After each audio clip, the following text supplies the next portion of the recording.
día. Buen día. ¿Cómo andan? Bien, acá, firmes para el último show. El último show de Crisis en el Aire 2023. Tal ¿Se vez puede haya llorar? futuro. Sí, No me se puede. Vos dijiste que ibas a llorar en el último programa. Yo voy a Ahora festejar sí, que nos vamos de vacaciones un tiempo, porque después volveremos. Yo estoy en esa también, sí. Merecidas vacaciones. Volveremos y seremos millones de programas. Bueno, tenemos un programa con muchas cosas hoy. También, como es el último programa, último regalo del libro del siglo XXI, que nos estuvo acompañando todo el año con libro para la audiencia. Le toca a Natalia Geloz, Sí. porque es tu tema, se diría. Exacto, ya quedé mi tema. No, es un libro que está muy bueno, que se llama La muerte de la naturaleza, que es de Caroline Marchand, y es un clásico de los 80, que ahí empezaba a hablar de la discusión sobre ecofeminismo, el vínculo entre naturaleza, bueno, y justamente el feminismo, y cómo se arman los modelos a partir de eso, que ciertos relatos de naturaleza se dan y cuáles no. Así que la verdad que está buenísimo para Si participar. quieren el libro porque les interesó todo esto que contó Natalia, nos escriben al 11 39 39 88 88, como siempre, nos cuentan desde dónde nos están escuchando, qué les está pasando, y se lo llevan al final del programa.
Aullando entre relámpagos, perdido en la tormenta de mi noche interminable, Dios, busco tu nombre. No quiero que tu rayo me enceguezca entre el horror, porque preciso luz para seguir.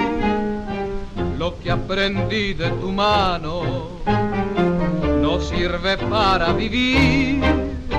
Yo siento que mi fe se tambalea, que la gente mala vive, Dios, mejor que yo.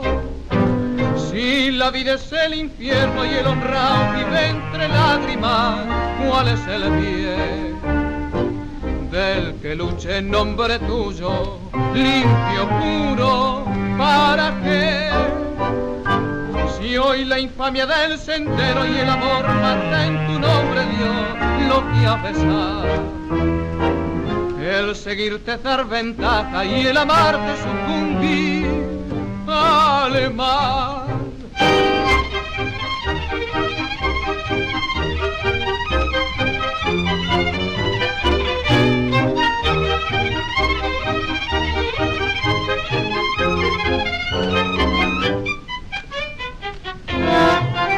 Estamos escuchando a Enrique Santos Discépolo. Este tema se llama Tormenta y nos pueden escribir al 11 39 39 88 88.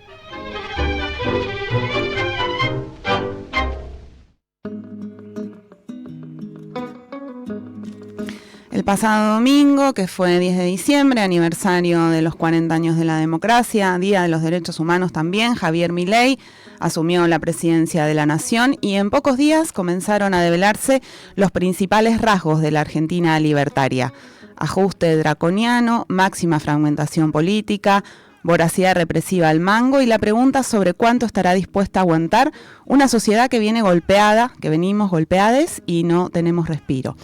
Así que en esta última edición de Crisis en el Aire 2023, también es nuestro programa número 160, vamos a descifrar las señales de un futuro inmediato que pinta aún peor de lo que imaginábamos. Comencemos entonces en este primer bloque por el escenario político que nos depara la semana que termina.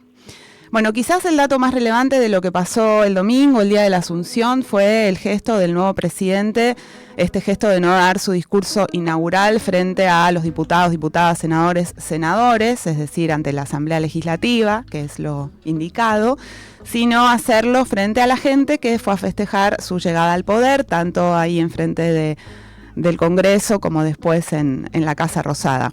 Hasta el momento esta ha sido la iniciativa más irreverente contra la casta del nuevo presidente, que, como es obvio, no pasa del plano simbólico. Sin embargo, la convocatoria en la Plaza de los Congresos fue floja, o bueno, por lo menos se esperaba más gente, o había la expectativa de que hubiera muchísima gente desbordando ese escenario, y eso no sucedió. No tuvo la fuerza que habían insinuado sus actos de cierre de campaña, sobre todo esos actos que se celebraban en el Movistar Arena, y también recuerdo algunos actos en el Parque Lezama, ¿no?, que eran como muy power, donde, bueno, en esos actos la inmensa mayoría eran jóvenes en busca de la rebeldía. Bueno, no se dio tanto así. Quizás esa sea la parte mala de haber llegado tan rápido a la presidencia. Empieza otra etapa para la ultraderecha y ahora se verá cuál es su real capacidad histórica. Exacto, Jimé. Y el segundo dato muy relevante del discurso de Milei, que dio el domingo en la Plaza de los dos Congresos, que fue el único que dio hasta el momento como presidente, que leyó, por otra parte, ¿no?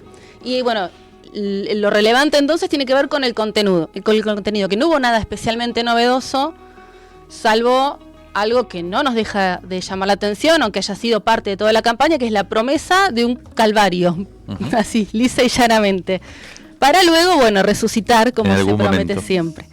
La reivindicación del ajuste como bandera, ¿no? Y esta vez apareció algo que no habíamos visto antes, o al menos no había sido leído su impacto político, que tiene que ver con el fervor de los seguidores en la plaza, que crecía precisamente en los pasajes en los que en el discurso se convocaba a lo que se venía, que iba a ser con sangre, sudor y lágrimas. Milei decía, por ejemplo, que iba a recortar y la gente gritaba motosierra, motosierra. Bueno, la gran pregunta es si se trata de una fuerza popular mayoritaria que desea realmente un ajuste neoliberal, o si es más bien un sector minoritario, intenso, indiscutiblemente, capaz de militar una política que afecta a sus propios intereses.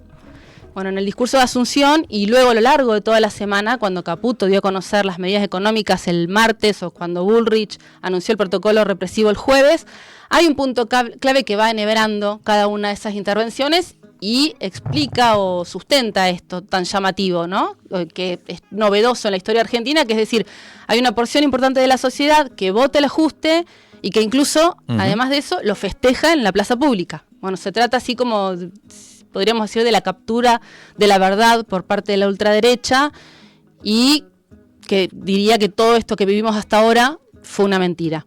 Bueno, ahora vamos a recuperar la verdad, aunque sea amarga, es lo que vienen a decir, ¿no? Así que hay que ver cuánto de todo esto es lo que puede llegar a tolerar la sociedad con ese argumento, ¿no? Cuánto es este tiempo que hay que atravesar. Y hubo un tercer elemento el domingo de la Asunción, que al menos a nosotros nos impactó mucho, y que es la notable complicidad afectiva que se genera, para decirlo de alguna manera, ¿no? Como una cuestión de piel que se daba públicamente entre Cristina Fernández de Kirchner y Milei. Lo habrán visto en el acto en algunos momentos, pero además ese instante de risas y ellos mirando el bastón y demás quedó inmortalizado por una foto de María Eugenia Cerruti, que vamos a publicar de hecho en el manifiesto de nuestra Crisis 60, que está en imprenta, está en el horno, que invitamos a suscribirse. Sí. Estuvimos trabajando toda esta semana intensamente. Estuvimos de cierre, y así que bueno, si quieren leerla, los invitamos a entrar en la página y suscribirse para asegurársela. Bueno, le pedimos a la historiadora Julia Rosenberg que nos diga cuál era su impresión de esta imagen que decimos, ¿no?, de Cristina y Milei sonriendo, que nos descoloca. Y bueno, Julia Rosenberg nos mandó lo que vamos a escuchar ahora. La imagen, la fotografía del 10 de diciembre del 2023 es una fotografía que causa cierta perplejidad al verla, pero que hace sintonía con un momento de mucha dificultad para pensarlo, para ponerle palabras. La primera cosa que se me ocurre decir respecto a esta imagen es que Javier Milei no es Mauricio Macri, ¿no? Me parece que ahí hay una diferencia bien clara. Es imposible imaginar una foto de estas características en donde esté Cristina Kirchner en esa risa, en ese gesto, con Mauricio Macri. Y cuando decimos Milei no es Mauricio Macri, bueno, ahí se pueden decir cantidad de cosas, ¿no? Bueno, el enorme apoyo popular que ha obtenido Javier Milei, no solamente por cantidad de votos, sino también incluso en su composición social. Uno podría decir apoyo popular que tradicionalmente, de sectores que tradicionalmente podrían haberse volcado al peronismo, se volcaban al peronismo y sin embargo encontraron en Milei mayor representatividad en estas elecciones, y me parece que ahí hay una diferencia con Mauricio Macri. Y también diría que esta imagen, cuando decimos Milei no es Mauricio Macri, en cierta imagen que ha construido Javier Milei de ser un antisistema, ¿no? En su faceta irracional, en la del outsider, alguien que venía a combatir un poder instituido que era con la palabra casta.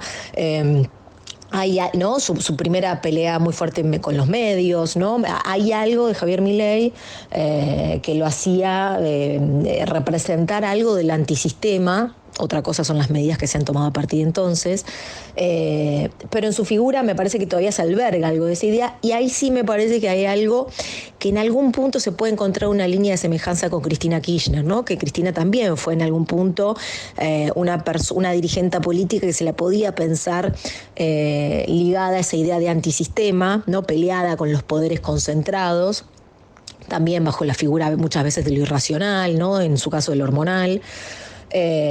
Con una larga tradición que tiene la Argentina de lo antisistema, ¿no? Eva Perón, pienso por ejemplo, pienso el 2001, bueno, en fin, cantidad de elementos que podemos rastrear en la historia argentina donde la sociedad argentina, el pueblo argentino, nuestra historia, tiene, ¿no? Como cierto plebeyismo, cierta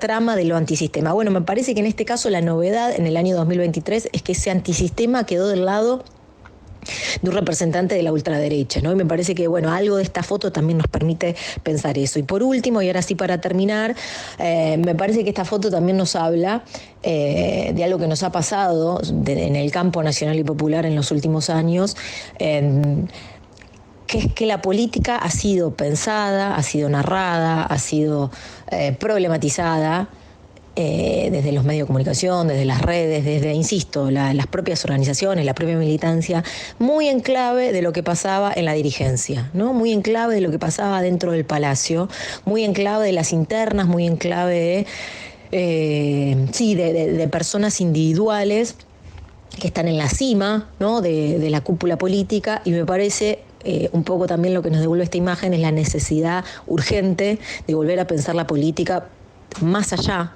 de lo que sucede en las cúpulas, más allá de lo que sucede en el Palacio, pensar la trama política hacia abajo. Bien, la escuchábamos a Julia Rosenberg, historiadora, bien interesante con el análisis que hacía de esta imagen que nos impactó especialmente, que como decía Nati antes, va a acompañar el manifiesto que publicaremos muy pronto en nuestra página web, tratando de interpretar un poco los últimos sucesos de la coyuntura. Y retomemos una idea que plantea Julia Rosenberg cuando dice que una forma de interpretar esa rara foto en la cual se percibe una complicidad muy grande, digamos, por lo menos de tipo corporal, entre Cristina y Milei en el momento de la asunción, es que esta idea de que Milei no es Macri. Esa es como una primera evidencia. Efectivamente, el tipo de afectividad que despliega Cristina cuando está frente a Macri es totalmente opuesta, ¿no? Es una especie de abismo. ¿De qué? Cero afectividad. Exacto, una especie de abismo de, un odio fuertísimo, que es un poco lo que explica la grieta. Y acá lo que parecería vendría a funcionar es otro tipo de circulación de la energía, por lo menos no podríamos decir ahí. Sin embargo, esto que plantea Julia, y que yo creo que es un poco lo que espera el peronismo, ¿no? Lo que quisiera el peronismo de esta nueva etapa, que Milei no es Macri, es algo que por una vez es una evidencia, porque obviamente Milei no es Macri, son dos personas distintas, dos figuras políticas distintas, que sin embargo han llegado a la presidencia en una alianza muy grande, y entonces que Milei no sea Macri estaría por develarse. Eso es lo que, una de las tramas importantes que vamos a ver en las próximas semanas, develarse, y me parece ya importante pensar que eso es un poco lo que desearía el peronismo, y en ese sentido es interesante corrernos un poco a La Plata, en donde el lunes, la capital de la provincia de Buenos Aires, donde el lunes siguiente, o sea, el lunes 11 de diciembre, el día siguiente de la asunción de Milei, asumió, ¿no?, Axel Kicillof su segundo mandato como gobernador de la provincia de Buenos Aires. Fue un acto importante. Ahí también estuvo Cristina Fernández de Kirchner. Fue muy comentado que el domingo en la asunción de Milei estuvo toda vestida de roja, mientras que el lunes en la asunción de Axel estuvo toda vestida de verde. Y ahí Axel Kicillof estuvo en el centro de la escena. Evidentemente Kicillof queda como la principal figura del peronismo para la etapa que se abre, y obviamente queda como la contracara explícita de Milei, ¿no? Las dos quizás instituciones más importantes de poder de la Argentina, la presidencia de la Nación y la gobernación de la provincia de Buenos Aires, están ocupadas por dos economistas jóvenes, muy aferrados a sus ideas y a sus ideologías, y que además van a tener una disputa muy grande entre ellos. El discurso de Axel Kicillof en La Plata fue interesante, tuvo dos momentos. Él habló frente a la Asamblea Legislativa de la provincia de Buenos Aires primero, y después habló ante la multitud. En el primero fue bastante notorio su autocrítica respecto del gobierno que acaba de terminar a nivel nacional por parte del peronismo. Dijo que eso era buena parte de lo que explicaba el triunfo de la ultraderecha, y en el discurso que dio frente a la multitud en la plaza ya dijo una frase, terminó con una frase que fue muy sonada, que fue "viva la justicia social, carajo", ¿no? Un poco antagonizando con el grito libertario. Se abre, estuvimos hablando con gente muy importante del gobierno de la provincia de Buenos Aires, se abre una segunda etapa muy diferente a la primera. Va a ser muy duro el gobierno de los próximos 4 años para el gobierno de la provincia de Buenos Aires. Desde el punto de financiero nos explicaron por qué. La refinanciación de la deuda que ellos hicieron la empiezan a pagar ahora, hace 4 años. Van a tener mucha menos obra pública. Bueno, hay una gran signo de interrogación en la provincia de Buenos Aires sobre cómo va a ser este gobierno. Y también desde el gobierno de la provincia de Buenos Aires dicen algo fundamental. Lo que tenemos que entender, lo que tenemos que ver sobre los libertarios y sobre el gobierno que empieza, sobre Milei, es si va a ser menemismo o va a ser macrismo. Esa es la cuestión, dicen ellos. En el primer caso sería favorable para ellos. El menemismo es un neoliberalismo conservador, nos dicen, pero en donde la gente, en cierto modo también popular, en donde la gente de alguna manera se beneficia de esas mieles neoliberales, de la estabilidad macroeconómica, por supuesto que regresiva y que para poca gente, pero que de alguna manera algo desborda hacia la sociedad, mientras que en el macrismo, neoliberalismo conservador, pero donde se la llevan los amigos de Macri, digamos, los empresarios. Afuera se la llevan. Se la llevan. Entonces, ellos dicen, en la primera hipótesis, si llega a ser un menemismo, y eso es lo que nosotros de alguna manera vamos a apoyar, habría un lugar para la provincia de Buenos Aires, y Axel sería una especie de Duhalde, de Menem, fondo de reparación, una cantidad de cosas. Ese es un poco el cálculo que hay en el gobierno de la provincia de Buenos Aires. Si es un macrismo, acá se viene un enfrentamiento muy fuerte, y el horizonte 2001 es más posible, ¿no? Recordemos que ahí en el 99 fue el único momento en la historia reciente en donde el gobierno de la provincia de Buenos Aires estaba en manos del peronismo, mientras que la presidencia estaba en manos del no peronismo, ¿no? Y terminó en el 2001. Bueno, un poco este recorrido por la provincia de Buenos Aires, por La Plata, cerrémoslo acá. Volvamos a los avatares del nuevo gobierno que asume, que es la gran noticia, el de Milei, el de la ultraderecha. Le pedimos a un conocedor de toda la trama libertaria que viene siguiendo, cubriendo para el diario La Nación durante todos estos meses a la organización de los libertarios, que nos resuma su impresión de la primera semana. Se trata de Pedro Lacour, también colaborador de la revista Crisis. Nos envió el siguiente audio. La primera semana de gobierno de Milei terminó de confirmar una presunción. En la práctica, el presidente dejó atrás su mantra liberal libertario para pasar a ejercer un pragmatismo que ya había sido insinuado durante el último tramo de la campaña. Las medidas anunciadas por Caputo, que delinearon un ajuste ortodoxo a la vieja escuela, tensionan el espíritu originario de La Libertad Avanza y ponen a prueba el considerable apoyo social que Milei supo ostentar en las calles el día de su asunción. Con la clase media como damnificada directa, el presidente se enfrenta al desafío de conservar el crédito electoral, pese a que la motosierra a todas luces todavía no apuntó contra la casta, y que se apueste a que la alta inflación de los próximos meses haga el trabajo sucio de licuar jubilaciones y salarios para alcanzar el tan mentado equilibrio fiscal. Para este nuevo Milei, el paraíso libertario puede esperar. La pregunta es si a fin de cuentas la sociedad seguirá estando dispuesta a seguir creyendo. Lo escuchábamos a Pedro Lacour, colaborador de la revista Crisis, que viene cubriendo hace mucho tiempo los devenires del mundo de la libertad avanza. Mencionaba, ¿no?, en esta progresión justamente de venir viéndolo en el tiempo, la disminución, esta suerte de disminución del brillo de la estrella libertaria. Y esto creo que podemos notarlo en dos cuestiones que por ahí no son las más las que están más en primera plana o las más rimbombantes, pero que nos parece que hay que seguir de cerca, que tienen que ver dos cosas. Por un lado, la lentitud e incluso podríamos decir cierta desidia con que el nuevo gobierno está ocupando la maquinaria estatal, ¿no? El Estado es una máquina gigante que tiene cientos, miles de lugares. Todavía hoy, que ya pasó una semana completa del nuevo gobierno, hay muchísimas áreas en las que la nueva administración no ha llegado. Por ejemplo, aquí mismo, ¿no?, en el sistema de medios públicos no está muy claro quiénes van a asumir la conducción de los medios públicos, que son un montón y muy importantes. Ayer hablábamos con gente de otros sectores, ¿no?, por ejemplo en telecomunicaciones, también en parques nacionales. Incluso hay muchas anécdotas de funcionarios que llegan, ocupan oficinas y luego son desplazados antes de asumir. Bueno, toda una situación desordenadas, especialmente en un momento también de tanta crisis y de tanta expectativa sobre qué va a pasar, y que también contrasta mucho con lo que sucedió en 2015 cuando ganó Mauricio Macri, ¿no? Y el macrismo llegó inmediatamente un poco a desarmar buena parte de la fuerza estatal, pero lo hizo de inmediato, con fuerza, directamente. Eso ahora no está sucediendo.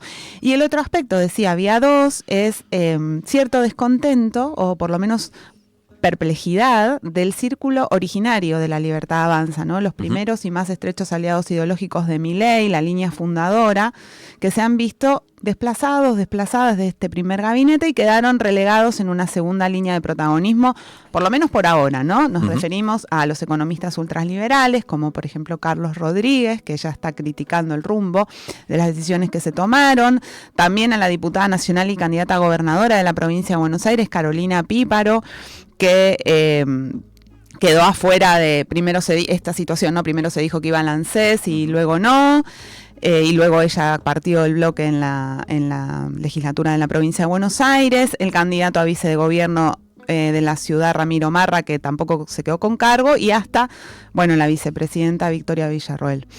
Exacto, de hecho, Jimé, Villarroel fue protagonista de uno de los hechos políticos de esta semana, en la que hubo muchísimas novedades, como estamos viendo y vamos a seguir viendo. Sucedió este hecho el miércoles en la sede del Senado, que sesionó pese a que aún el Poder Ejecutivo no envió ningún proyecto de ley para ser tratado. ¿Cuál fue el objetivo entonces? Fue poner en evidencia una nueva correlación de fuerzas, que fue sorpresiva y que, sin embargo, bueno, puede tener las patas cortas. ¿Por qué?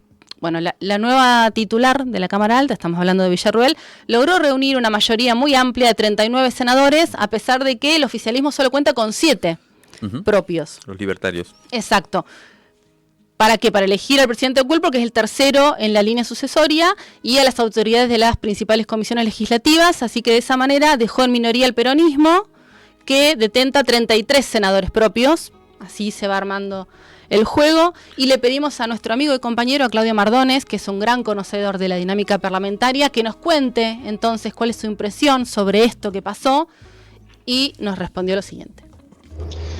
Este domingo Javier Milei cumplirá sus primeros 7 días al frente del gobierno nacional. Había prometido que en los primeros días enviaría primero una ley ómnibus, que ahora cambió en un tren de proyectos, y que posiblemente no ingrese ahora, sino a fin de año, y si hay novedades habría sesiones extraordinarias a partir de enero, no ahora. Y sin embargo hay algunas señales que surgieron con mucha fuerza esta semana, especialmente en el Senado, porque Victoria Villarroel, flamante vicepresidenta de la Nación, cuya fuerza tiene solo 7 escaños en el Senado, bueno, obtuvo el quórum suficiente, llegó a 39 en un acuerdo con el radicalismo, con el PRO y con partidos provinciales como Juntos Somos Río Negro, y como el Frente de la Concordia Misionero, que hasta hace 2 parpadeos atrás eran dadores de quórum de Cristina Fernández de Kirchner y del panperonismo. Lo cierto es que ahora apoyaron la posibilidad de darle quórum a Villarroel para poder designar al presidente provisional del Senado, al segundo en la línea sucesoria después de la vicepresidencia y antes de Martín Menem, presidente de la Cámara de Diputados. Lo cierto es que va a ser el puntano Bartolomé Abdala, el presidente provisional del Senado, pero en un contexto que también tuvo costos, porque Milei había elegido al empresario agropecuario Fernando Pagoltroni. Quedó relegado amargamente. Finalmente, lo que parecía sorprendente es que Villarroel logró contar con quórum y hacer una demostración de una mayoría circunstancial que podría ser clave. ¿Esto se podría repetir del otro lado del Salón de los Pasos Perdidos en la Cámara de Diputados? Es posible que sí. Ya esta semana Mauricio Macri logró, junto con Cristian Ritondo, que el bloque del PRO anticipe que están dispuestos a hacer un aporte responsable, a respaldar sin incondicionalidad. Hay un tema técnico de contenido respecto a que todavía no se conocen ni los proyectos ni su profundidad. Y por otra parte, hay que ver cómo va a transcurrir el periodo de extraordinarias, con un temario definido por el presidente en enero y febrero, cuando se va a sentir el primer impacto del ajuste. Falta el contenido, y el contenido preocupa, porque habría una derogación de la ley de movilidad jubilatoria para permitirle al Ejecutivo a aumentar por decreto. También un paso atrás en el mínimo no imponible del impuesto a las ganancias, un proyecto para aumentar las retenciones, un tema que ya surgió y que el flamante secretario de Biocombustibles ya se lo anticipó a las entidades agrarias y están que truenan. Y ahí va a empezar la negociación, y en ese contexto hay que ver cómo se va a definir de ahora en adelante la relación entre Milei y el Congreso.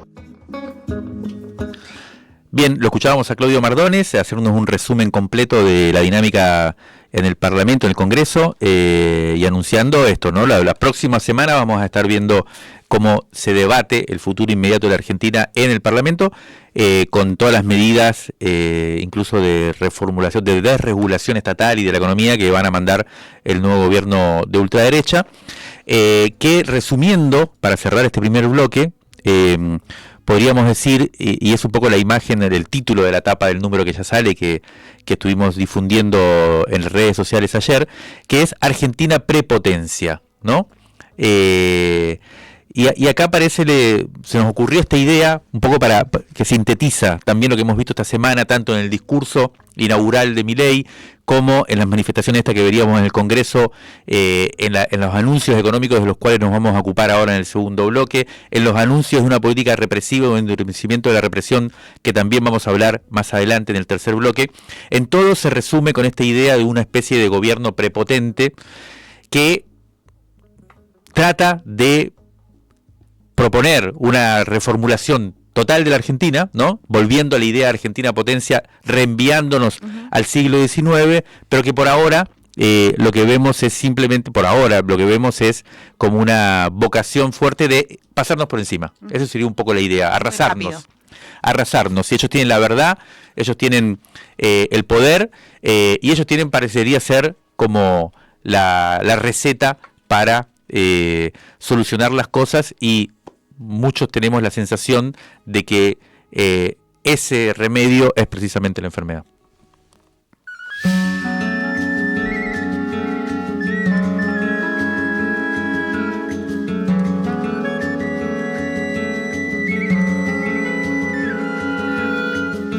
No hay tiempo, no hay hora, no hay reloj, no hay antes, ni luego, ni tal vez. No hay lejos, ni viejo, ni jamás. En esta olvidada invalidez, si todos se ponen a pensar, la vida es más larga cada vez. Te apuesto mi vida una vez más. Aquí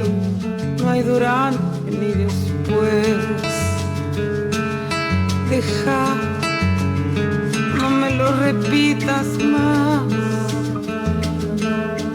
Nosotros y ellos, vos y yo, que nadie se ponga en mi lugar, que nadie me mida el corazón. La calle se empieza a incomodar, el baile del año terminó, los carros se encargan de cargar los restos del roto corazón.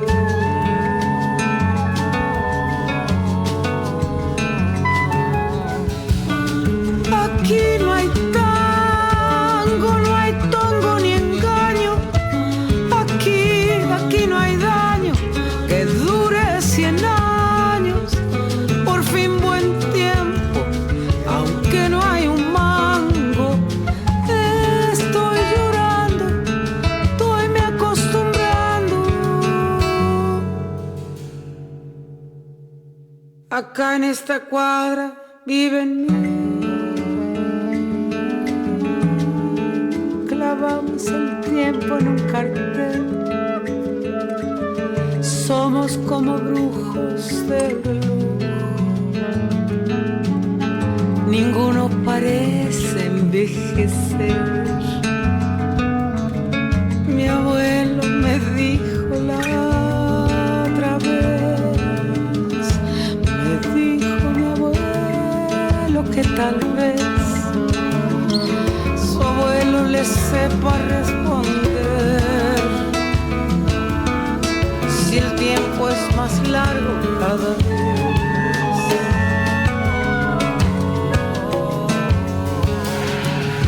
Se pasa el año, se pasa. Estamos escuchando a Liliana Herrero, La casa de al lado se llama esta canción.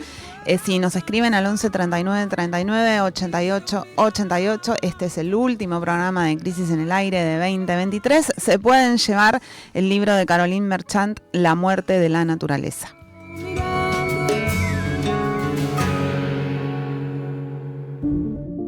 Nacional Rock. Radio. No hay tiempo, solo música. Rock. Escucha. Tiempo. Nacional Rock 93.7. Rock. Sábado de 18 a 20. Escucha.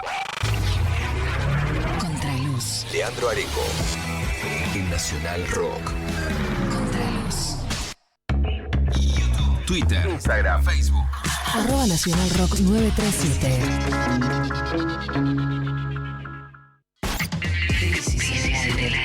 Un manifiesto sonoro y transmedial. De la tinta a la conversación.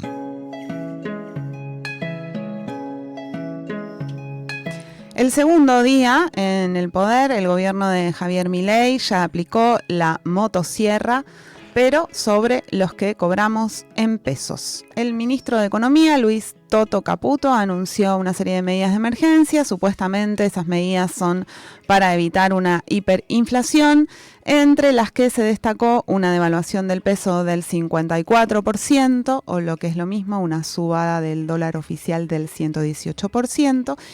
Y otras cuestiones que vamos a repasar en este segundo bloque de Crisis en el Aire. Vamos a ahondar en el caputazo y sus implicaciones. Para el martes, la prensa, los medios ya habían filtrado que el ministro de Economía grabaría una serie de anuncios económicos a las 3 de la tarde y que el video se iba a difundir a las 5 de la tarde. Horas frenéticas se vivieron en el Palacio de Hacienda ese día, ya que el anuncio devaluatorio de Caputo debió ser regrabado completamente. Fue todo ese tiempo en el que salía, no salía, luego de que a presidencia no le gustara la puesta en escena del primer video. Y esto hizo que el video que finalmente vimos salió 2 horas más tarde, pasadas las 7 de la tarde. Una persona que vio las dos versiones le contó a la producción de este programa que la diferencia era que en la primera, que la había producido el equipo del Ministerio de Economía, transcurría en un microcine y ahí donde antes se hacían los anuncios ministeriales. En este video parece que era muy formal, muy gubernamental, había filminas, cosa que solo puede traer recuerdos ¿se acuerdan la pandemia? Filminas. Finalmente el que salió publicado fue grabado en el despacho del ministro por el equipo de Santiago Oría, que es un cineasta personal del presidente, y tenía de fondo la biblioteca, ¿no? Una cosa como un poco más íntima, más descontracturada, digamos, menos ampulosa. Bueno, para colmo de todo este desmanejo con el horario que sale que no sale, el mensaje no fue del todo preciso. Algunos de los anuncios no se hicieron públicamente en ese video, sino en una serie de encuentros en off que hubo luego con economistas, tuiteros y un grupo muy reducido de periodistas, que son los que después en los medios salieron a explicar o contextualizar los anuncios. Sí, bastante de madera el ministro, habría que decir. Haciendo videos. Sí, en su explicación, porque después estuvo en A Dos Voces también con Bonelli y no me acuerdo quién. Sí, Alfano. Y Alfano, y ahí estuvo también explicando un poco más, pero la diferencia, ¿no?, entre cómo comunica y plantea Caputo y Milei es abismal, ¿no? Y sin embargo tienen como esta misma idea que tienen la verdad ellos. Así que veamos cuáles fueron concretamente los anuncios, sin repetir, sin soplar, porque son 10. No se renovarán contratos con el Estado a gente que lleva menos de un año contratado. 2. Se suspende la pauta de gobierno nacional en medios por un año. Ayer se supo también que el Congreso Nacional hace lo mismo. Diputados, sí. Diputados. 3. Reducción de ministerios y secretarías en más del 50% y 34% de los cargos totales. 4. Reducción al mínimo de las transferencias discrecionales del Tesoro a las provincias, los famosos ATN. 5. El Estado Nacional no va a licitar obra pública nueva y va a dar de baja las licitadas y que aún no hayan arrancado, digamos, parálisis de la obra pública. 6. Reducción de subsidios a la energía y el transporte, especialmente en el transporte público del área metropolitana de Buenos Aires. 7. Congelamiento de los planes sociales según el presupuesto 2023 y eliminación de intermediarios. 8. Devaluación fuerte del tipo de cambio oficial, que pasa de 3,66 pesos a 800. Aumento provisorio del impuesto país, además, a importaciones y de retenciones a las exportaciones no agropecuarias. 9. Reemplazarán el sistema de autorización de importaciones SIRA por un sistema estadístico sin licencias previas. Y 10. Se duplica la asignación universal por hijo y aumenta en un 50% la tarjeta alimentar, esta última, la única más o menos reparatoria. Bueno, después se fueron conociendo los detalles de estas medidas, quizás incluso más antipáticos, estos detalles, como por ejemplo la planificación, el cambio de la fórmula jubilatoria, ¿no? Que ahora va a ser por decreto, los aumentos jubilatorios, la suba de retenciones a 15% para todas las exportaciones, y la vuelta del impuesto a las ganancias que había sacado Massa en la campaña. Y que Milei había votado. Y había defendido. Bueno, recordemos que los libertarios dijeron que antes de votar un nuevo impuesto, antes de poner un nuevo impuesto, se iban a cortar las manos y están poniendo impuestos a todo lo que da. En un pragmatismo muy fuerte el de Milei ahora en el gobierno. También se conoció el lanzamiento, que fue bastante polémico, de un bono para importadores que se paga en pesos y se cobra en dólares, en los que el Estado de esta manera se haría cargo de la deuda comercial que algunas empresas tienen con sus proveedores en el exterior. ¿Qué fue lo que pasó con esto? Sergio Massa, el último ministro del gobierno anterior, en el medio de la campaña, para que la situación se mantuviera, lo que hizo fue pisar los dólares que tenía que darle a los importadores, que ya los autorizó a importar, pero no le daba los dólares para pagarle a los proveedores extranjeros. Entonces ahora el nuevo gobierno les da un bono que se ha denunciado como una especie de estatización de la deuda privada, cosa que suelen hacer los neoliberales. Son algo así como 40.000 millones de dólares, casi un préstamo más del FMI, ¿no?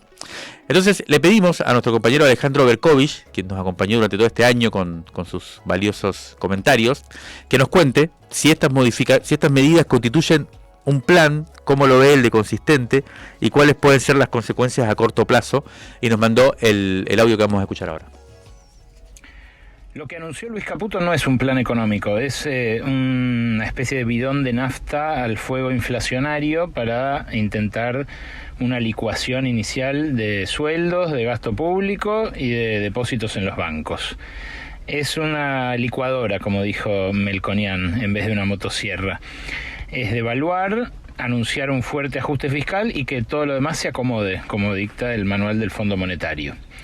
El paquete es, en términos de actividad, recesivo, genera la estanflación que anunció el propio Milei, pero también fuertemente regresivo porque genera una redistribución brutal de ingresos en contra de los trabajadores y los jubilados, a favor centralmente del capital concentrado exportador y de los acreedores externos.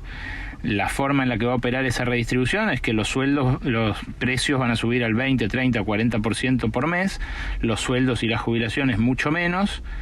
El pago de la deuda, que está en dólares o indexada, va a requerir mucho más presupuesto, y los exportadores van a recibir mucho más porque el dólar subió al doble y no les aumentaron las retenciones a los granos.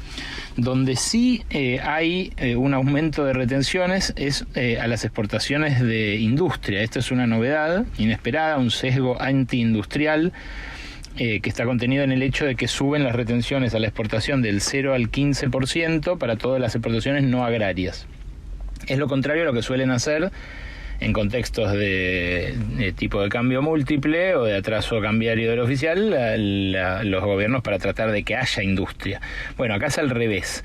Le suben los impuestos para importar insumos y maquinaria, terminarían el que exporta, por ejemplo, importando insumos y maquinaria a 930 y exportando a 730 porque paga el impuesto país sobre el oficial de 800 para la importación y le cobran retenciones para la exportación.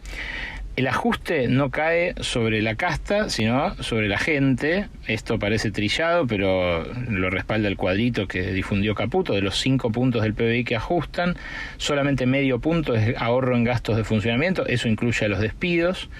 Cuánto ahorran en subsidios sigue muy difuso porque la devaluación hace necesaria un aumento muy fuerte de las tarifas solamente para mantener los subsidios constantes con la devaluación, porque la importación de energía es en dólares y el precio de la energía mayorita es en dólares, con lo cual si quieren además reducir los subsidios tendría que haber un doble efecto sobre las tarifas. Con todo este combo hiperinflacionario, duplicar la asignación por hijo y subir 50% el monto de la tarjeta alimentar no compensan ni de lejos los efectos regresivos de la devaluación y del ajuste fiscal. Los más afectados son los que están al borde de eso, al borde de la pobreza, la clase media que se va a caer a la pobreza, y los jubilados, sobre los cuales además Caputo dijo que va a cambiar el régimen de actualización, algo que siempre todos los gobiernos que hicieron lo hicieron para que la actualización vaya por debajo de la inflación. Va a ser seguramente un verano muy turbulento a partir de estos anuncios económicos que de ningún modo se pueden desvincular de los anuncios en materia represiva que después hizo Bullrich. Bien, de los anuncios de Bullrich vamos a hablar en el bloque que viene, así que ahora vamos a detenernos un poco en la suba de los precios.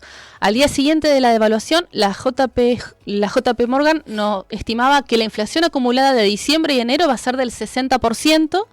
Otra consultora nos decía que 60% sería un escenario optimista.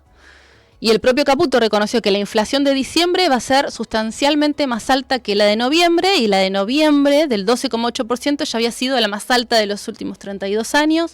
Así que así están las cosas.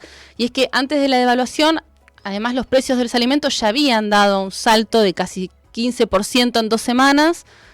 Y la sola perspectiva del salto cambiario y de la desregulación de los precios luego de la victoria de Milei lo que desencadenó fue que las empresas remarcaran a lo loco, así como sin piedad, a sangre fría, digamos. Y después de la devaluación, además hubo otras remarcaciones que promediaron un 20%, claro. En algunos rubros hubo subas del 150% en solo 15 días. No, una locura. Por ejemplo, en lo que va de diciembre, para tener una idea, la carne aumentó 50%, aunque en la semana se supo que los frigoríficos lanzaron ofertas de 5 cortes para, bueno, antes de la fiesta, porque además estamos a nada de eso. Y la Secretaría de Bioeconomía, eso se lo anotó como un triunfo, este anuncio de esos 5 cortes. Como y los medios le ayudaron a que se lo anotaran, ¿no? Porque decían el gobierno sacó unos planes. Ahora sí. Nos vamos a detener en todos estos aumentos en un rubro que es clave por el efecto dominó que tiene, que es la nafta, que subió un 37% sus precios tras la devaluación. Gonzalo Matesanz, que es un compañero colaborador de la revista Crisis, que sabe del rubro combustibles, nos contaba que como Shell aumentó antes que YPF, las estaciones de servicio de la petrolera estatal en el conurbano estaban estalladas el miércoles. Ya el jueves, con los aumentos dispuestos, no había nada que hacer. La gente en las colas estaba furiosa. Realmente, bueno, escenas que se han visto. Pero también nos contaba Gonzalo, ¿no?, que algunos de los que estaban ahí para cargar nafta estaban esperanzados y consideraban los aumentos como un sacrificio necesario para lograr la tan ansiada estabilidad. Esta es como la narrativa oficial, ¿no? Nos contaba Facu también, que vio en la plaza el domingo en Asunción. Facu Iglesias, sí. Nuestro compañero. Que es esa sensación, ¿no?, de que no va solo a la evidencia, que no va a afectar solo a la casta, sino también a la gente, pero hay evidentemente un sector de la gente dispuesta a hacer el sacrificio. ¿Cuál es el plan a largo plazo para lograr esta estabilidad? O sea, la luz al final del túnel, que también es otra metáfora que se usa siempre en estos momentos. ¿Cuál es el plan para llegar a la luz al final del túnel? Bueno, el flamante presidente del Banco Central, Santiago Bausili, dijo en una reunión con banqueros que los anuncios del ministro Caputo no son el plan de estabilización, sino que son, comillas, pasos necesarios, comillas, para luego hacer un plan de estabilización. ¿Y de qué se trataría ese plan? Caputo dijo, cito, el objetivo sigue siendo el mismo, llegar a una dolarización. Y aclaró también, textual, que el presidente no miente. Entonces, la devaluación no está descartada como todos creíamos. ¿Sí o no? Bueno, le pedimos a Estefanía Pozo, periodista especializada en economía, directora del Buenos Aires Herald, que nos cuente qué pasó con estas declaraciones del ministro Toto. Y ella, Estefanía, nos mandó este audio que vamos a escuchar. El gobierno se esforzó esta semana por mandar señales respecto del plan de emergencia que buscó implementar, y una de esas patas fuertes tiene que ver con qué es lo que se imagina en el corto plazo. Lo que buscó implementar, según su diagnóstico, es un programa que permita evitar la hiperinflación, y para esto lo que hizo fue un plan muy ortodoxo que impone impuestos y ajuste del gasto. Gran parte de esa apuesta es licuar los ingresos de las personas y que esto de alguna manera sea un tope a la inflación, y a través también de un gran golpazo que va a tener la actividad económica. Entonces se achica la economía y además se licúan los ingresos. Esto también ha ayudado un poco con la devaluación, y eso tira para abajo la demanda, y de alguna manera el gobierno piensa que le pone algún techo a los precios. El problema es que vos en ese camino necesitas despejar en el corto plazo que no vas a hacer una dolarización, porque lo que necesitas es tener algún tipo de ancla, es decir, generar una expectativa de que el tipo de cambio se va a quedar quieto, porque si vos decís voy a dolarizar, toda la gente que tiene pesos ahora va a ir a buscar dolarizarse, y eso también te incentiva la inflación, con lo cual vos tenés que cortar esa dinámica. Y a eso se le llama demanda de pesos, tenés que estimular que la gente se quede en pesos.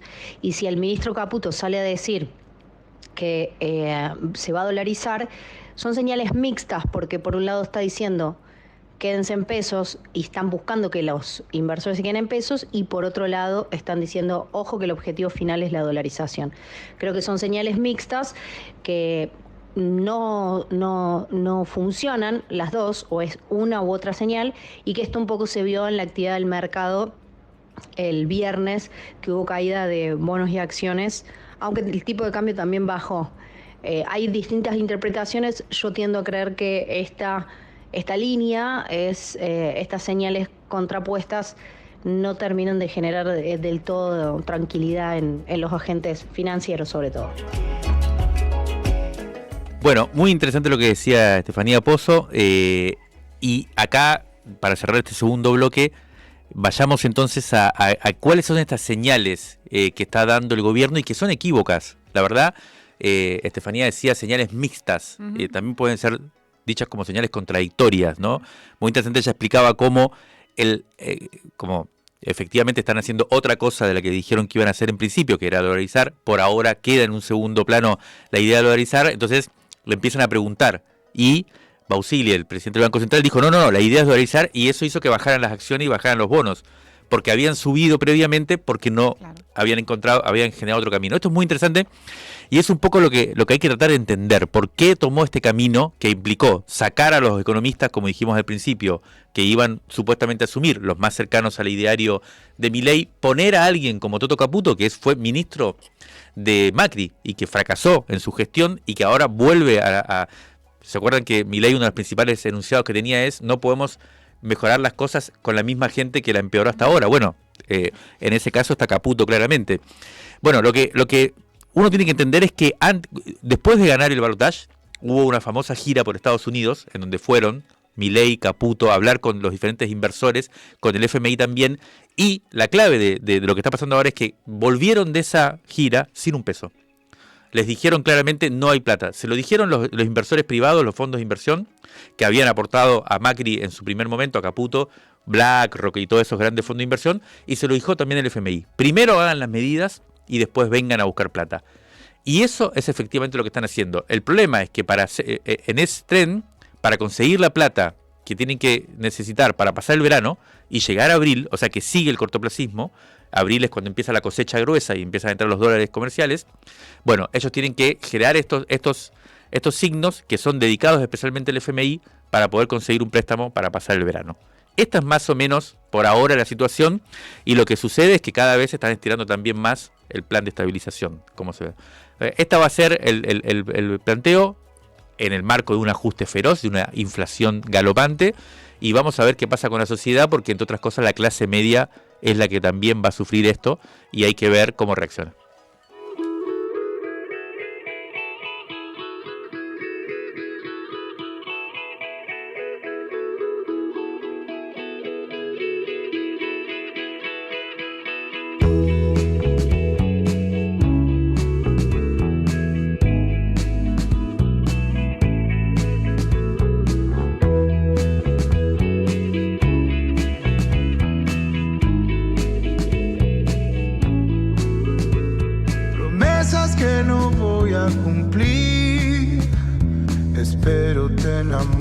De mí.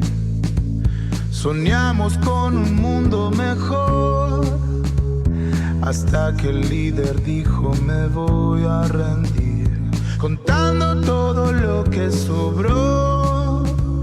Nunca vas a ser millonaria, millonaria. Entiendo que no vas a aceptar que todo lo que viene es peor. Mañana yo me aparto de vos y me voy a pelear por algo mucho mejor. No quiero que me apartes de vos, ya sé que no hay nada. Promesas que no voy a cumplir, espero no te olvides de mí. Soñamos con un auto mejor, hasta que vos dijiste me voy a rendir, contando todo lo que perdí. Nunca voy a ser millonario, millonario. Entiendo que no vas a aceptar que todo lo que viene es peor. Mañana yo me aparto de vos y me voy a pelear por algo mucho mejor. No quiero que me apartes de vos, si sé que no hay nada, nada. Mañana yo me aparto de vos y me voy a pelear por algo mucho mejor. No quiero que me apartes de vos, sé que no hay nada. Estamos escuchando Él mató a un policía motorizado, medalla de oro. Muchos mensajes de oyentes y oyentas que están tomando mate escuchándonos. 11 39 39 88 88 para escribirnos.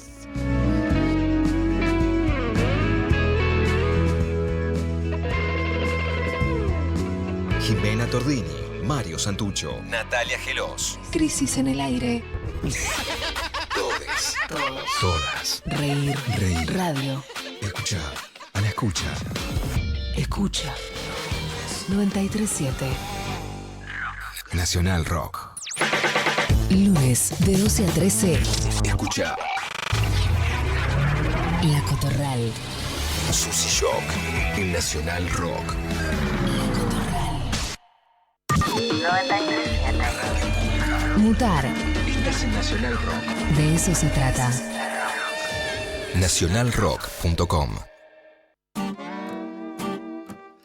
Deseo. Devenir. Luchas. Luchas y desvelos. Escucha.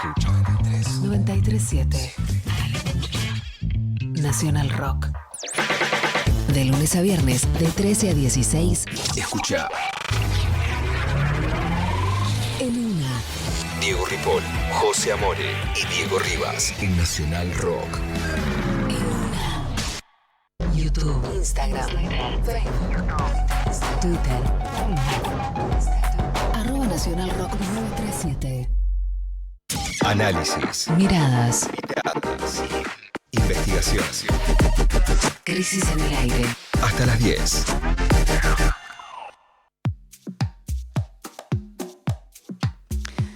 Bueno, 2 días después de los anuncios de ajuste del ministro de Economía de la Nación, el jueves por la tarde fue el turno del show de Patricia Bullrich, ministra de Seguridad del gobierno de Javier Milei, también ministra de Seguridad del gobierno de Mauricio Macri.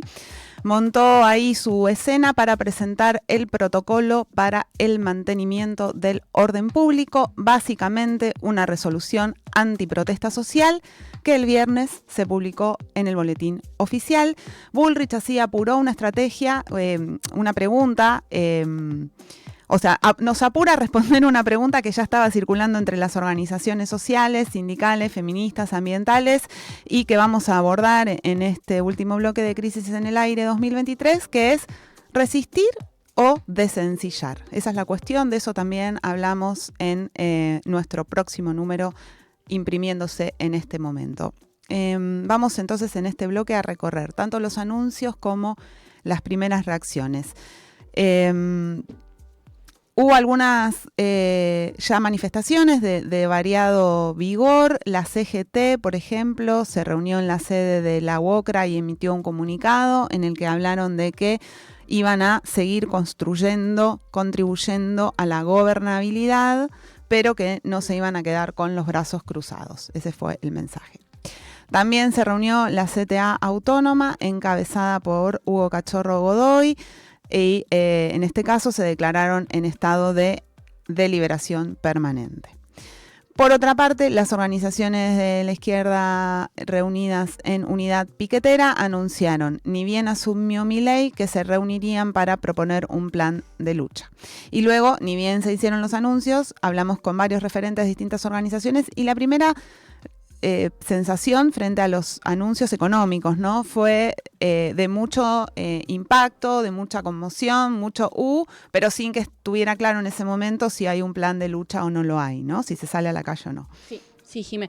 Bueno, el miércoles 13, la UTEP, la Unión de Trabajadores de la Economía Popular, compartió públicamente esa sensación de que esto que estamos viendo, ¿no? Que el gobierno reconoce que a partir de las medidas se va a generar más pobreza, más indigencia, que va a haber más familias sin comida en las calles. Entonces, bueno, la pregunta es hasta cuándo se tiene cuerda como para tensar, digamos. En ese sentido, también hay toda una inquietud y preguntas de cómo seguir entre trabajadores estatales, también por los anuncios de Caputo, que anunciaba que iba a cambiar, digamos, la clave de juego. UPCN y ATE estaban discutiendo también cómo seguir, todavía no hay un rumbo fijo para eso. Y antes de que Bullrich hiciera el anuncio del protocolo, esa pregunta entonces estaba como vigente. Cuando presentó su protocolo antiprotesta social, ya quedó como sin dudas, apuró, digamos, a hablar rápidamente esta cuestión a discutirla, para ver cómo se ve en esta segunda etapa o esta próxima etapa. Le preguntamos sobre esta disyuntiva, ¿no? De resistir o de sencillar o esperar a ver qué pasa, a Ofelia Fernández, ahora ex legisladora porteña, que expresa de algún modo lo que hemos percibido como la posición mayoritaria entre las organizaciones. Así que escuchemos qué nos respondió Ofe. Sobre lo que se viene no puedo asegurar nada, obviamente. Siempre hay como un mantra usual que es desear lo mejor para la Argentina, desear no tener razón, desear que nos sorprendan para bien, a pesar de que las razones a veces no ayudan a confiar en esa hipótesis. Ni por un tema de presentimiento, por un tema de modelos, políticas, que no expresa él solo, o sea, incluso si lo pensás globalmente. Entonces, hay algunos antecedentes que me hacen desconfiar, pero quiero ser paciente en el tránsito de esto que es nuevo para la Argentina y prestarle atención y sobre todo tener algo en cuenta que creo que es importante, que es que con toda la locura, y es una palabra literal, que rodeó esta figura presidencial y su campaña, aún así, con contundente diferencia, ganaron las elecciones. Lo cual debe significar, al menos, debe significar aproximadamente que la gente nos odia. La gente, digo, eso es una exageración, pero que el descontento con el gobierno que hizo el Frente de Todos tiene una escala más grande de la que elegimos ver a tiempo. Tiene sentido y con más razón eso exige de nuestra parte altos niveles de paciencia. Hasta no tener una respuesta que valga la pena dar, no quiero ir rápido a una cosa de llanto, Twitter, acusaciones. Y básicamente como, no sé cómo sería una palabra que se entienda bien, pero como efectismo, ¿no? Como una épica de la resistencia vacía de contenido, respuesta y materialidad para discutir con esa mayoría social que nos tiene muy lejos en su aprecio, su valoración y tantas otras cosas. Entonces, reitero, no sé qué es lo que se viene, dudo obviamente de lo que se viene, pero creo que lo más rápido posible, porque va a haber que prestar mucha atención, hay que hacer un trabajo interno casi quirúrgico, ¿no? Para empezar de nuevo, sin nostalgia ni lugares cómodos, hacer el trabajo incómodo de detectar la nueva forma que tienen los problemas y conflictos en Argentina hoy y ser creativos para encontrarle una respuesta, que en la medida que vayamos viendo que algo no funciona, si es que eso es lo que pasa, podamos no solamente discutir ese fracaso, sino tener cierta claridad de que nosotros que venimos a ofrecerle a la época. Esas son como las primeras reflexiones que dan vueltas por mi cabeza en estas semanas. Bien, la escuchábamos a Ofelia Fernández, bien interesante la reflexión que venía haciendo, con fuerte tono autocrítico necesario y también con una apelación a que la manera de resistir lo que estamos viendo y que lo que viene sea con inteligencia y sea con después de un proceso también de autorreflexión, ¿no? Hay que decir que este audio Ofe nos los compartió antes de conocerse seguro el protocolo antirrepresivo Patricia Bullrich, también antes de las medidas económicas anunciadas por Otto Caputo el martes, con lo cual es una reflexión que venía circulando en las organizaciones y en la militancia y nos parece bien interesante. Lo cierto es que después vinieron las medidas económicas draconianas y el jueves 14 por la tarde finalmente Patricia Bullrich hizo el anuncio de su protocolo antipiquete, un plan represivo en varios frentes que generó expectativas porque se había dado la noticia a la mañana. Finalmente son 14 artículos en los que se despliega con lujo de detalles cómo será la represión de la protesta social que obviamente van a despertar las medidas anunciadas el martes y todo lo que se sabe que está por venir, como decíamos en el bloque pasado, a través de la dinámica legislativa, ¿no? La resolución habla de una actitud pasiva frente al desorden en la vía pública por parte del gobierno anterior y dice expresamente que cómo y cuándo se perseguirá a quienes osen cortar la calle, aunque sea parcialmente, para ejercer su derecho a la protesta. O sea, el objetivo es los piquetes, el corte de calles. El objetivo es nadie con los pies donde deberían estar los autos. Bien. Esa es la distinción. Es una buena manera de resumirlo. En el primero de los artículos del protocolo se habla de las fuerzas policiales y de seguridad federales como órganos de intervención en los cortes totales o parciales de ruta o de calles. En el segundo, se dice que esa intervención podrá hacerse sin que medie una orden judicial, o sea, tras lo que se llama la flagrancia. El tercero lo define de la siguiente manera: cualquier concentración de personas o colocación de vallas u otros obstáculos que disminuyeran la circulación sin que se tome en cuenta que haya otras vías alternativas, o sea, sin que importe que haya otras vías alternativas de circulación, ¿no? O sea, aunque se corte una sola senda, se corre un solo carril, listo. Igual lo considera un corte y van a salir a Esto pegar. es porque, ¿se acuerdan? Por ejemplo, en el puente Avellaneda, muchas veces se circula, se deja una vía, pero se obstaculiza la circulación. Bueno, eso ya no se va a poder hacer. Bueno, y siguen varios puntos más que dan detalles de la modalidad. Por ejemplo, la fuerza será graduada en proporción a la resistencia opuesta. Serán identificados los vehículos con los cuales los manifestantes hubieran sido transportados. Se cito textualmente, las fuerzas actuarán en zonas federales y esto llevará que las fuerzas provinciales tengan que actuar en sus competencias para que haya un trabajo en común y que los argentinos puedan ser liberados de estas situaciones, dice la resolución entre comillas.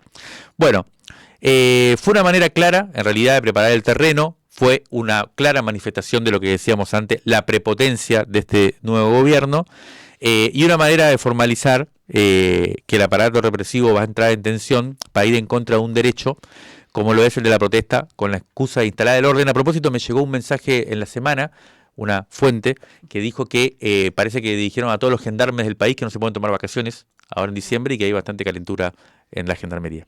Y sí, porque la gendarmería es una de las fuerzas que se usa justamente en esta relación compleja que hay entre un protocolo nacional y provinciales. Por ejemplo, en las rutas, ¿no? Se recurre a las rutas nacionales, se recurre a la gendarmería. Bueno, salió el protocolo. Esto, bueno, como decía Nati antes, ¿no? Hace que esta pregunta sobre qué hacer se ponga más ahí en el centro. Hay que tener en cuenta que en pocos días va a ser la marcha que se hace siempre el 20 de diciembre, relacionada con el aniversario del 2001, entonces ahí empieza también a discutirse qué sucede con eso. Uno de los espacios que salió a discutir muy fuerte la agenda represiva del gobierno es el Frente de Izquierda de los Trabajadores. La diputada nacional Miriam Bregman, por ejemplo, denunció que lo que dijo Bullrich es absolutamente inconstitucional. Este es un argumento que no solo ha puesto en juego la izquierda partidaria, sino también muchos especialistas en interpretación de la Constitución están diciendo lo mismo, porque el derecho a la protesta está garantizado en la Constitución Nacional y también en los tratados internacionales que tienen rango constitucional. Entonces, rápidamente podemos suponer que se va a judicializar este protocolo porque está incumpliendo cuestiones que ya se discutieron en la Argentina y que son consideradas un derecho. Cortar la calle es una de esas cuestiones. Pero bueno, la cuestión es que Miriam Bregman dijo esto referido al protocolo de Bullrich y salió a cruzarla el diputado nacional de Avanza Libertad en la provincia de Buenos Aires, José Luis Espert, que citando un tuit de Miriam Bregman escribió cárcel o bala, refiriéndose a Miriam Bregman y a su comentario y también al argumento que ella estaba dando, que era sobre el derecho a la protesta como el primero de los derechos que tenemos quienes vivimos en este país. Y también después se las agarró Espert con Nicolás del Caño, también usando la expresión cárcel o bala, y también luego con Romina del Pla, es decir, con tres referentes de ese espacio político. Hablamos con Miriam Bregman, le preguntamos por las implicancias de toda esta situación. Vamos a escuchar lo que nos dijo. Lo que estamos viviendo es un ataque de conjunto a las condiciones de vida de la mayoría de la población. Se está dando en forma acelerada una enorme transferencia de ingresos desde los trabajadores a los sectores más concentrados de la economía. Por eso entiendo que también se requiere una respuesta de conjunto, porque cada paso que avancen, cada lugar que conquisten en esa pelea que están dando, en esa guerra contra el pueblo trabajador, lo van a usar para ir por más. No se van a quedar quietos, lo van a usar para ir por más. Creo que hay que volver a poner en pie aquella frase que en algún momento levantamos e hicimos carne, que era: si nos tocan a uno, nos tocan a todos. que cada lucha que haya, que cada ataque que haga este gobierno, hay que rodear a esos sectores atacados de solidaridad, de compañerismo y no defendernos uno a uno, porque cuando nos toque algún sector en particular ya puede ser tarde, ya el gobierno puede estar muy fuerte. Entonces me parece que desde ahora hay que rodear de solidaridad a cada sector que está siendo atacado y que no puede pasar como en los 90, donde usaron las peleas fragmentadas contra las privatizaciones para ir derrotando una por una. No nos puede volver a pasar eso. Creo que no es tiempo de pasividad, que la pasividad, la espera, hoy juega a favor del gobierno, que la va a usar para fortalecerse.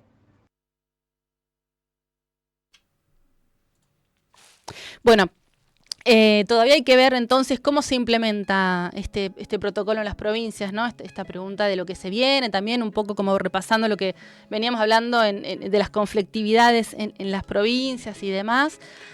Ayer hablábamos con gente de Andes que venía como analizando esta cuestión justamente por esto, ¿no? Por cómo ellos cubrieron la represión en junio en Jujuy con las protestas ante la reforma constitucional, que hay como varios ecos sí, porque hay de lo como que sucedió, diferentes ¿no? conflictividades acá, ¿no? Nosotros estuvimos como haciendo en el programa de hoy como un hincapié en la conflictividad que se puede generar como respuesta al ajuste, pero también hay conflictividades que venían de antes y que ahora están en un nuevo escenario. Por ejemplo, la conflictividad de las comunidades respecto a la instalación del extractivismo, ¿no? Entonces se van agregando capas, no es solo qué pasa con las protestas relacionadas con las medidas económicas, sino qué pasa, por ejemplo, con las protestas en los territorios, exactamente, en todo el país. Exacto, esta semana de hecho había como esa pregunta de qué pasaba porque era el aniversario del Chubutahuazo también en Chubut, entonces bueno, se da esta situación. En este contexto, de hecho, el tercer Malón por la Paz, que estaba acampando acá en Buenos Aires, ya había emprendido como la vuelta a Jujuy. Bueno, es claro en este sentido cuál es el mensaje simbólico y político que hay. Hablábamos también con otros espacios, también en base a esto que decía Jime, por ejemplo, con el colectivo Ni Una Menos, para preguntar qué pasaba con esto, y nos decían que a partir, de hecho, del anuncio del protocolo, digamos como que se apuró, se cortaron los plazos para algo que estaba en el horizonte, que era empezar a juntarse, empezar a pensar qué se hace con esto, y se planeó una reunión a nivel federal para intercambiar las experiencias, las expectativas, y además se empiezan a hacer encuentros presenciales entre colectivos como para organizarse y ver en este nuevo escenario qué es lo que se viene y cómo se enfrenta. Bueno, lo que se viene, a eso nos vamos a abocar en los próximos días, desde Revista Crisis, desde todos nuestros lugares, incluso acá, desde la radio pública, si se puede seguir, y si no, desde otros lados. Nosotros vamos a estar ahí con todos estos ámbitos, todas estas militancias, pensando en cómo resistir con la mayor inteligencia y creatividad posible, pero sin duda tratando de parar la deriva que está tomando el país y creando lo que viene también, ¿no?